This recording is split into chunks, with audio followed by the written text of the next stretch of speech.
Hi, I'm James Ashburn with Sumo Logic. I'm based out of the Sydney office in Australia. So welcome to the webinar today. I'll be going through a demo for you for cloud security monitoring and analytics that you can see on the screen here. And I've just got this highlighted so that you can see the other classes that are, or the other webinars rather, that are available this week, including Cloud SIEM tomorrow, application observability on Thursday, and on Friday, software development optimization. So there are some good sessions lined up with other presenters. So I would encourage you to sign up for those, and I'll share that link in the chat a bit later. So I'm going to go ahead and turn my video off, so because I'm going to be looking at another screen as I'm presenting. And please feel free to pop questions into the chat or the Q&A if you'd like to. So cloud security, hit the right button to present. All right, cloud security monitoring and analytics. I'm James Ashburn, solution engineer. So I'm a pre-sales consultant engaged throughout the region in APAC and Japan, help out across the region. And we'll be talking specifically around security monitoring and analytics, not going into really any detail about the other capabilities of Sumo, but feel free to ask questions if you have them about those. So we pride ourselves on having a core capability around continuous intelligence. We actually call it our continuous intelligence platform, and it provides real-time analytics and insights through evaluation of your logs, events, metrics, traces, spans, all of the data that we can ingest into Sumo from all sorts of different endpoints. And that is actually available to a lot of different people because we don't discriminate on who has access to it. We don't charge per user. We look at how much data is coming in, and we believe you should be able to use that data however you need to use it, whether that's operational intelligence, security intelligence, what we're talking about today, business intelligence, or some type of global intelligence, or something we haven't even thought of maybe. A lot of customers use it for development intelligence to talk about how their apps are performing now with traces and what's the underlying root cause issue of why they may not be performing as well as they could be. But we do centralize the collection of that data so that we can use predictions, we can search it, we can automate this in multiple ways so you can monitor it. So you have all of your data available to you, whether that's structured, it's unstructured, it's semi-structured. You can make sense of it, of everything you want to bring in and analyze in context with multiple other sets of data at the same time. We do this by bringing in sources from, say, cloud or hybrid environments, multi-cloud, on-premises, hosted in the cloud, whatever platform you have, we can bring the data in from it. And our platform really lets you perform security monitoring, like identifying relevant security insights, that we'll show you some of that today, and security analytics. So we can use use case specific operators for analyzing the data and simplifying it so you can see exactly what's going on with that data set and what some actor or some component may be doing. So whether it's an IP address, a user ID, an email address, a particular system, any of these types of items that you want to trace down through the granularity that you need. So there's monitoring and analytics for all of that. We have sort of 3 levels to our security intelligence solutions. We're looking at the middle one today. Now, the first one on your left is audit and compliance. We do that. Our system itself is backed by certifications and attestations. We can help you with your certifications and attestations because our platform brings that data in and shows you what's there, and you can analyze to find PII, things of that nature. You can rapidly perform audits this way, and there's a very good licensing model for being able to do this. There are also some pre-canned, pre-developed applications that help you with that, and we'll talk about those a little bit later. And on the far right, you'll see that there's Cloud SIEM. Now that demo is going to be taking place tomorrow. We're not going to go into that today, but it does give you continuous correlation across different sources. So it looks at everything all at once. and it runs rules and insights against those. So it can automate some prioritization, some triage, some noise reduction, and noise reduction is really kind of a key thing there. And it requires quite a bit of data to do that. So it's good to bring all your data in there. But the central one we're looking at today is security analytics. We're going to be looking at how we can search throughout your data set or data sets, multiples. So we can do some correlation between things and some alerting there. We can enrich the data and visualize it, and we get threat feed integration with companies like CrowdStrike. We also can use functions internally called log reduce and log compare. I'll show you an example of that. And we can look at community benchmarking, which shows what's happening globally throughout the Sumo Logic community.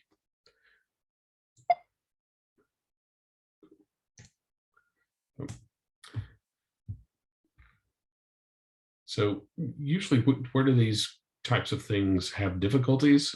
Usually that's, other security analytics environments. For us, these aren't difficulties.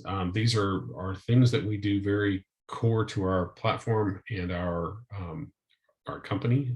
We have plenty of cloud support. A lot of existing solutions don't support cloud very well. They don't scale very well. They're not very quick with it. We have fast deployment cycles because we are cloud, and all you have to do is deploy the collectors where you want, whether those are installed collectors or they're hosted collectors. We'll go into that a little bit deeper in a moment. We don't have a lot of complexity in what we do. We keep it very simple and make it easy for you to use. We can do complex things, but we make it easy to do that. And we don't believe we're an expensive solution. We don't look at fixed licensing. We don't. We look at it as a matter of data. So basically, how our model is costed is based also on how we bill. So whatever you utilize is what we're actually billing for. So from a cost perspective, we're very efficient there. We'll see one of these screenshots a little bit later, but this is the idea of being able to put all of this data at your fingertips, whether it's one environment like AWS, or it's multiple accounts in AWS, or it's your multi-cloud as well as on premises. But you can combine all of these into one security overview that gives you a quick analysis. And we'll go into a bit of detail in this a bit later here. We have full cloud coverage, so we're across AWS, Azure, and GCP, as well as others. We have deep security insights that is machine learning driven for detection, threat intelligence correlation, and investigation. We have rapid compliance readiness with broad integration and pre-built reports, so you can get to that compliance very quickly. Ease of use, low total cost of ownership, very extensible. So this is probably one of the key things here, is that we are extremely extensible in being able to go out to any of your other environments and pull in the data and analyze across all of it.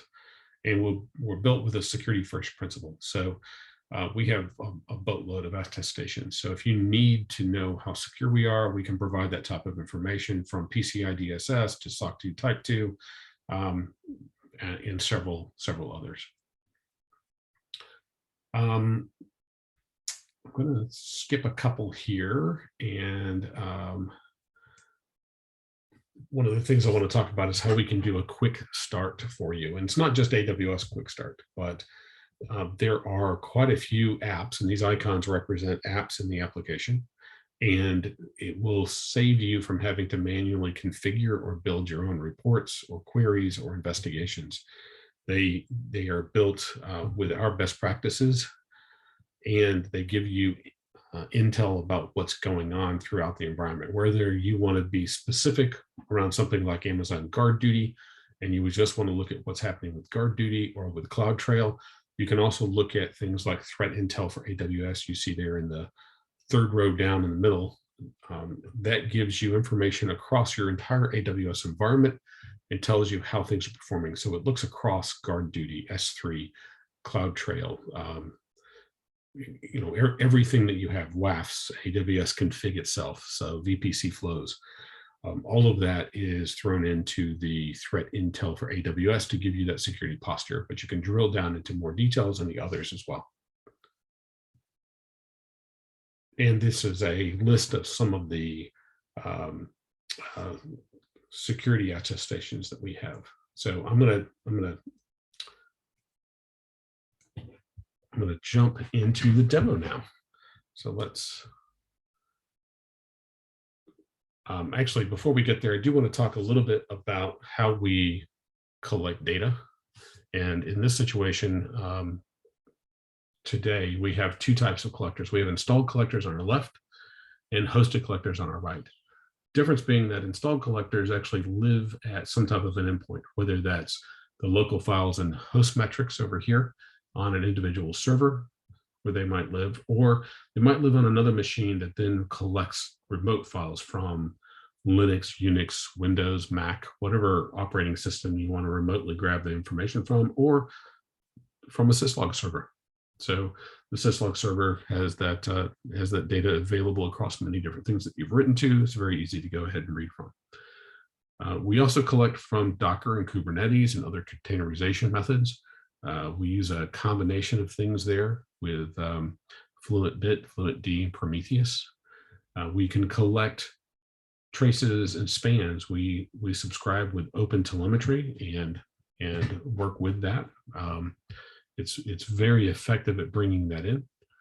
And then hosted collectors actually live up in our cloud, and they may communicate in a couple of different ways. One may be HTTPS, it might be webhooks, it might be API, but really it sits right here at this interface to Sumo Logic and AWS or Azure or GCP and brings that data in, whether that's a SaaS platform, SSO MFA, it could be really anything, Jira, PagerDuty, Opsgenie, whatever. And this is an example. This is not an exhaustive list. If you want to see an exhaustive list, you're welcome to sign up to the tool or go visit our documentation to have a look at what's happening there. So if there aren't any questions at this point, and I'm not seeing any coming across yet, then we'll probably just jump into the demo here, into the actual environment. So what you're seeing right now is a version of that security overview that we saw before in the presentation. And I said we'd dive into a little more detail. This overview, this one specifically targeted AWS in this case. We're looking at single sign-in and non-single sign-in login locations. So we can look at where people are around the world, where they're logging into, and even drill down into that to see what's going on and where those might be. And it will break out as we drill in further. We can maximize this to show it in the full window and really kind of investigate and see what's going on, what's happening. We get threat intel for single sign-on, so medium or high, and we could drill into these. You can drill into any of these at any point by clicking on an icon here that will show it in the search or show it in the metrics or show it however it's being presented and queried behind the scenes.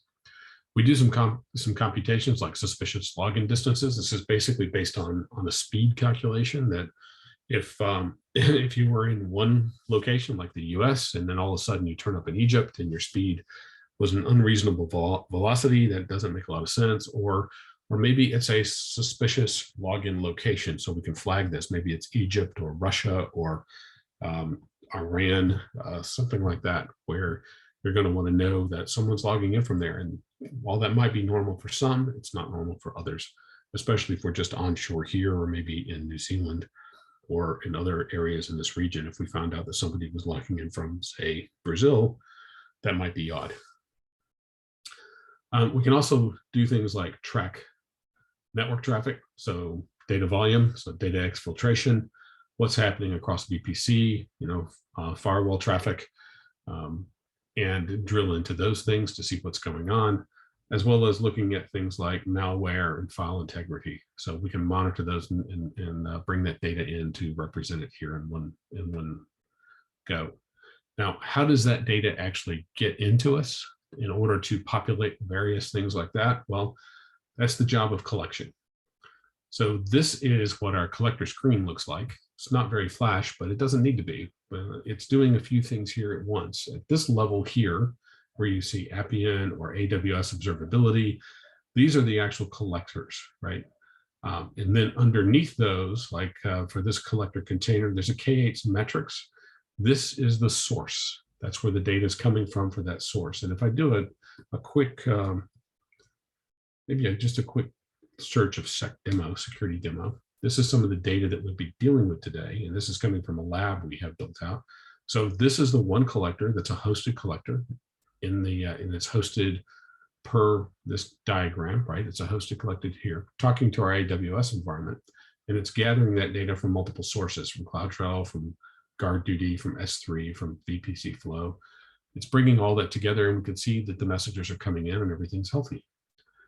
That data is what we utilize within the apps, but sometimes we need to restrict access to that data, and that's one of the ways we do that is by using users and roles. So it's an RBAC system that allows us to look at, for example, maybe a role of the DevOps team or data onboarding team, or any of these in particular. You can look at any of them and then see the actual search criteria that they are allowed to see. So they could see prod and stage and dev and Linux and Kubernetes, but they can't see anything else. So this is a filter that gives them that capability to see those things.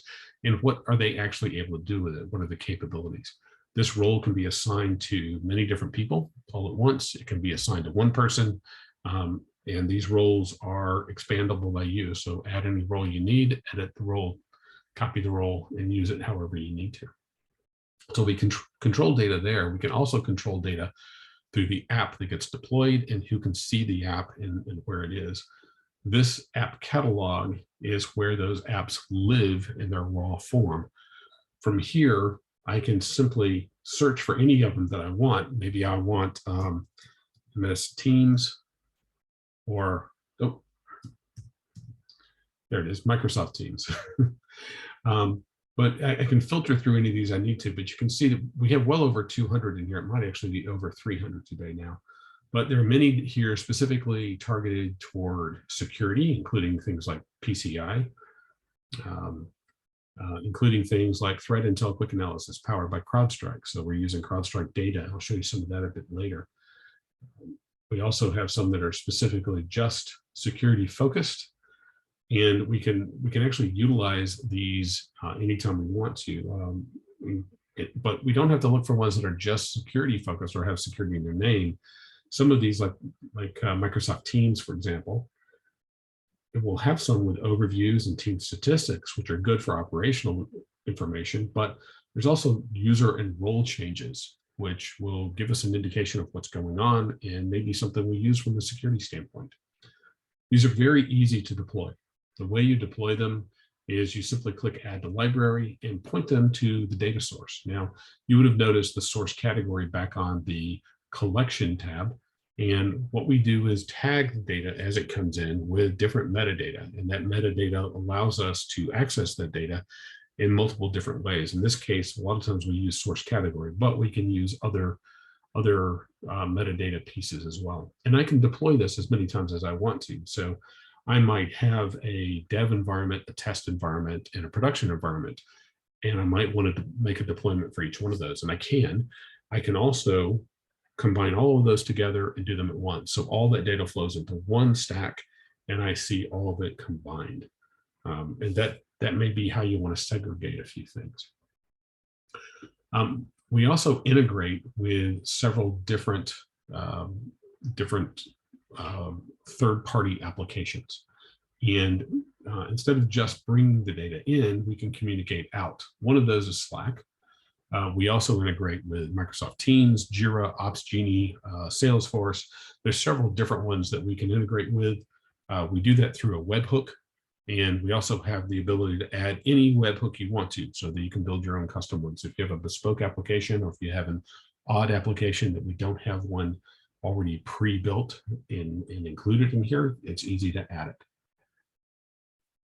In this case, we're gonna drill down and see a detection, because as an analyst, as a security analyst, I want to know what's going on. And I've got a Sumo Logic alert with my SecOps high priority channel in Slack. It's showing a Trojan detection, several authentication attempts associated with a snort-defined Trojan, and it's coming from, it's a high malicious confidence score from CrowdStrike. And it's actually looking like it's coming from this external IP address here, this 201 13.187.202. And I'll do some looking up on that in a minute, but what we can do is we can actually take some action. And maybe what I want to do if this were not a demo and this were live, in terms of this were actually an attack we saw happening, we might want to take some action and quarantine a host. Now, I'm not going to do that because that will screw up the demo environment for other people wanting to run the demo. So I'm going to abort this, but that type of action can be taken immediately right away. And we can integrate with some other, we can either do that ourselves through a hosted collector or through a installed collector, or we can do that directly with another third-party product. So happy to do that either way. But what I'm going to do here is I'm going to go further investigation. I'm going to click on, well, it's timing me out. So let's just get back over here where I know I'm in. And it's the same window, investigation response console, but it will log me straight into that console and allow me to drill down. In this case, what I'm seeing is a buildup of several different panels here, showing me various information and intel. We can see a spike here in the network and CPU host activity. And we can see some of that geo information that we were looking at before, including, here's Brazil, and we can drill down and see where in Brazil people are coming in and connecting. Interesting to me right now is we have an outlier being detected, and outlier is a function we use to watch a particular component. In this case, this blue line being graphed out are authentication attempts. And, with authentication attempts, you'll see some failures over time. So you kind of want to put some boundaries around that. In this case, the outlier is putting a standard deviation around it, probably 3 standard deviations, to be honest. I haven't looked behind the scenes to see what this one actually is, but it's customizable. You can change it. It could be 1 standard deviation or 10 standard deviations. It's really up to you. The default is 3. And you can see anytime there's a little pink triangle here, that's when it's busted this boundary, the pink boundary, that's the standard deviations. And we have this happening right now. We had 31 attempts, and this is related to the alert that we saw before. So we're going to go look into that and see what's going on in a bit of detail. We can also look a little further down here. You see IP anomalies for this range. There's one high peak here, and that looks to be our same IP address we were looking at. So there's an outlier violation there with 17 of those. If I wanted to actually filter this out and look at this more granularly, maybe this was a bit noisy for me, I could turn a few of these things off, and you'll see that those just start to disappear from the screen, right? So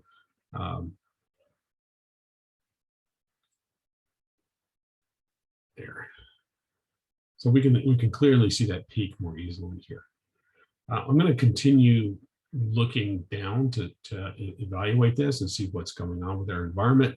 And something that kind of jumps out at me is that we normally have this data exfiltration that's going on between several different things.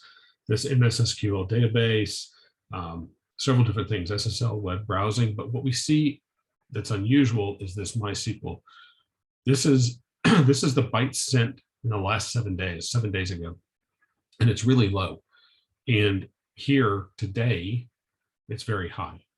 So something weird is going on here. And we know this MySQL database has some PII available in it. So it would be a target of a bad actor. So we're going to go, we know it's a potential issue. So we want to investigate that as well.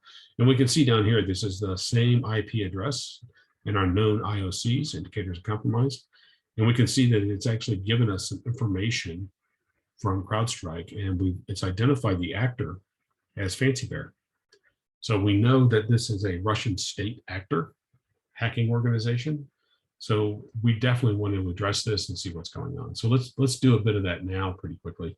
I can drill into any of these panels here by simply clicking on this icon, and it drills down into the specific query I'm looking at, and represents the aggregate data in the dashboard for me. I can change that if I want to. If I want to change the layout of this in different ways, So I can visualize it however I want to. But I also have the raw messages behind this, and I can investigate these raw messages by doing things like clicking on source IP. I can see that there are 7 different source IPs. And if I open that up, I can see the one that I'm particularly looking at, and that's this one here. If I click on that, it will automatically update the query for me and show me what's happening, specifically with all this other information in here, which I don't really need. I don't want that. So I can go in here and edit my query directly if I want to. And I'm just going to go ahead and do that. And we're going to see some of the power of Sumo here and what we can do. And that is that we can search multiple different areas at once. Matter of fact, we can search all of it at once. In this case, this is my time range over here. I'm gonna leave this time range the same, but what this is gonna tell me is everything that this IP address did within that time range for these source categories. So in this Linux system and this demo 30 test data, when I run that, it'll bring back all of these results. So you'll see it update from the 25 that were there. We now have 12,000 different ones. So it's quite a bit that's come in. And it's really reduced it to raw data that's coming through. Now here, instead of having 500, these are the pages. We're on page 1 of 510. I really don't want to go through all of this to evaluate everything that's going on with it. I'm going to run a function called log reduce. Log reduce will look at all of these records and simplify them down into signatures that tell me what's going on with it. And these signatures will tell me that there are things that I want to look at and things that I don't care about. For example, this top one here, first of all, we've narrowed it down to only one page. And we can see that 12,509 of these all have the same signature. And these asterisks represent a variable in here, something that's been linked as a variable. So this is not very interesting to us, right? We don't really care about this top item. So that's 12,000 records we didn't have to look through. If I scroll through here, usually it's the things that only happen a few times that are of real interest to us. And you can see down at the bottom, we have 2 items that happen once. Once is we have this virus, this Trojan beacon that we've identified. So that's highlighted here. And then the one above it, we can see an accepted public key for root. So now we know that this actor, Fancy Bear, actually did get through. We can see what they were looking at and everything around them. As a matter of fact, I can take this and reduce this even more. And one of the things that I like to do here is simply search everything. So if you need more data analysis about what did this person do, I can see everything across all of my data for the last 24 hours or however long that individual was logged into the systems. So it makes it very easy, very powerful to see everything they did. I can run a log reduce on this again. I could compare this to a prior day. Log compare simply will reduce that information. It'll run the same query, but it'll look at, say, I want to look at the last 7 days and compare it there. So that will run and show me the differences between them so I understand what's going on. Something else I thought I would show you while we're in here today is we have some applications around threat intel that are very interesting to have a look at. You can see that we have a threat intel for AWS and a threat intel for quick analysis that goes over everything. So these are out-of-the-box applications that are available to you, and they do look across your entire data set instead of just looking at one vertical area. So this threat intel for AWS, for example, this is an overview, and you can drill in and see what's going on. You can see the threats by malicious confidence. Here we can see the highs. We can see the threats over time and see what's happening. And then we can also drill into some of these other areas like threat intel quick analysis, overview for everything. Oh, this one's for AWS. The last one was an overview for everything. So this is looking specifically at AWS. So if I have responsibility for AWS, I can drill into those. And once again, we see these outliers again and where they are happening. In this case, it's the elastic load balancer. So we can target these to specific areas, including running custom queries. So these orange icons show the custom queries directly. So I'm just looking at the question here. There's a question in the Q&A for, would there be any chance that it could generate a false alarm? If so, how do we refine alerts watchers to just ensure that they are confirmed threats? Well, one of the ways of doing this is by using something like the threat intel quick analysis, because it's using the CrowdStrike information to show this malicious confidence indicator, and that malicious confidence helps filter out any types of false alarms. So it correlates across them. There are other techniques you can use as well, but we probably don't have time to go into how you might want to do those in this call now. It does look like we've gone a bit over. So does anyone have any questions, or is there anything you would like to ask at this point? Happy to take some questions.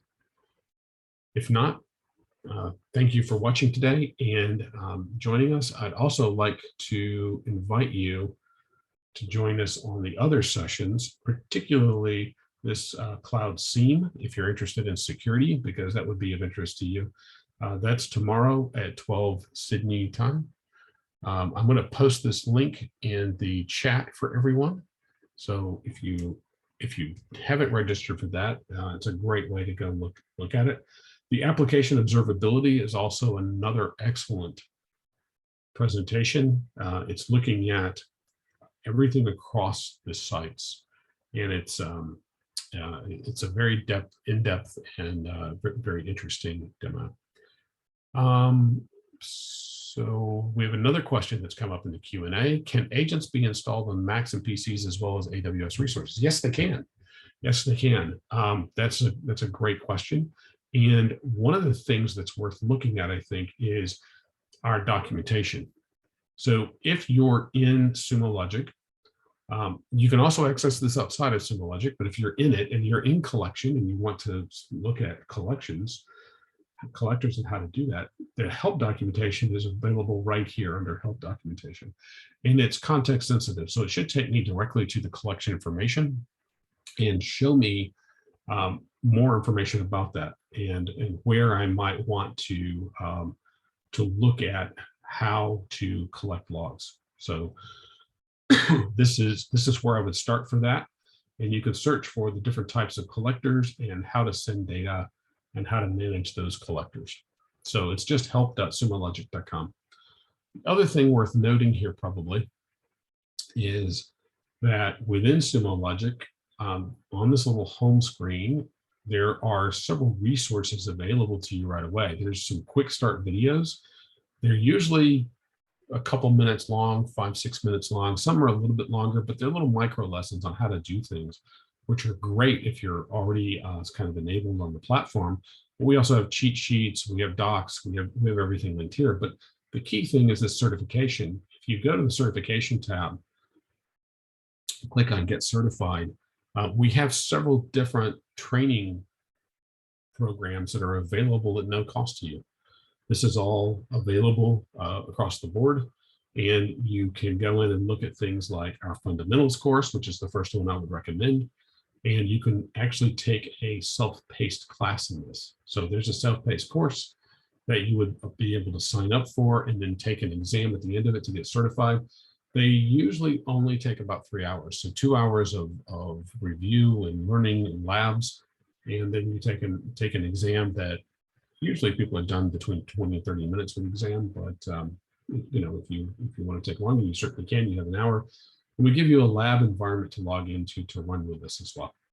So it's a great way of learning Sumo Logic and how we operate and getting your hands dirty with it a bit in a controlled, contained environment. And again, you can go sign up for an account here. If you just go to sumologic.com.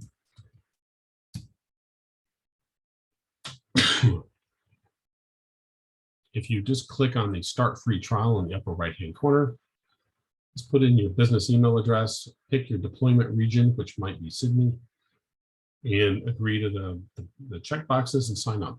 We're happy to reach out and contact you as well. You're welcome to reach out and talk to me. I'm happy to engage with you. I am also out on Slack because we have a customer-facing Slack environment. We call it Sumo Dojo. I might pop that up for the window just so you can see it. It's just slack.sumologic.com. You're welcome to join up there. You're welcome to ping me and ask questions. I'm happy to engage with you and ask more questions outside of this environment as well. I think we've gone pretty well over. I believe we have some links for you in the chat as well, so feel free to investigate those. And were there any other questions? I think that was all of them so far. Thanks, everyone. Appreciate you attending, and I'll probably sign this off now.